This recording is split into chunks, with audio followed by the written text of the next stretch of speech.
वैसे आज बनाने जा रहे हैं सोया पकोड़े। आज चलो किचन में।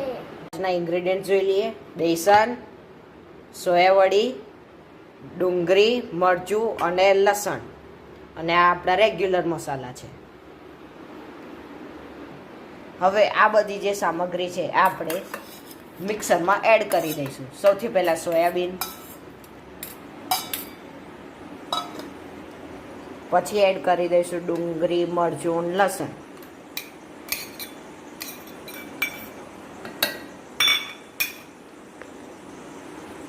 હવે આને આપણે સારી રીતે મિક્સરમાં ક્રશ કરી લઈશું.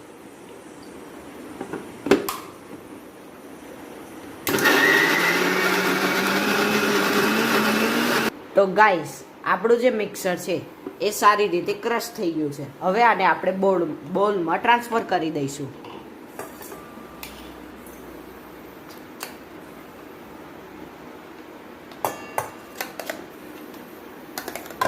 હવે આપણું જે મિક્સચર હતું એને આપણે સારી રીતે બાઉલમાં ટ્રાન્સફર કરી દીધું છે. હવે તમે આમાં સ્વાદ અનુસાર નમક નાખી દેજો અને બીજા જે આપણા રેગ્યુલર સ્પાઇસીસ હશે હવે આપણે એડ કરીશું, જેમ કે હળદર, મરચું, તે બધું આપણે એડ કરવાનું હશે.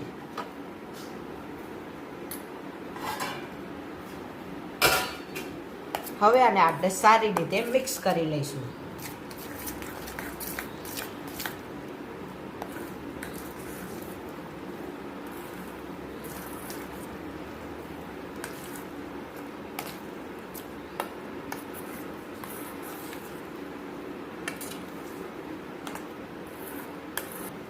હવે આપણે આમાં થોડો ઘણો ગરમ મસાલો એડ કરી દઈશું.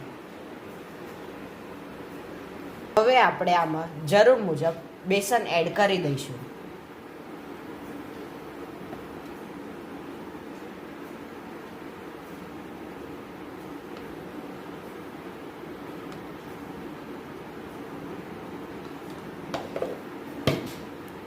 હવે આ જે મિશ્રણ ખરું એને આપણે સારી રીતે મિક્સ કરી લઈશું. હવે જે આપણે મિશ્રણ ખરું એને આપણે સારી રીતે ડીપ ફ્રાય કરી લઈશું.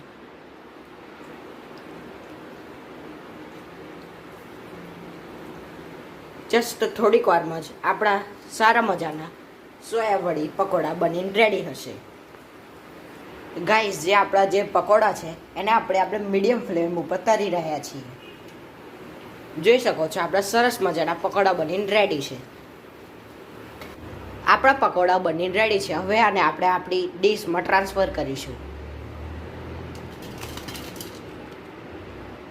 તમે જોઈ શકો છો આપણા સરસ મજાના ક્રિસ્પી ગરમા ગરમ સોયાબીનના પકોડા બનીને રેડી છે.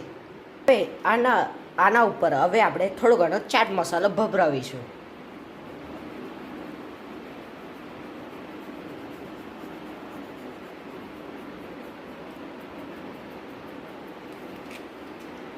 અને જોડે નાખીશું ઉપર થોડું ઘણું લીંબુ.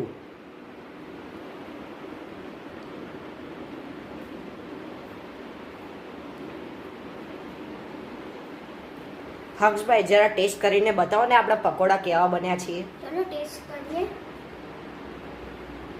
बहुत यम्मी है। लाइक और सब्सक्राइब जरूर करજો।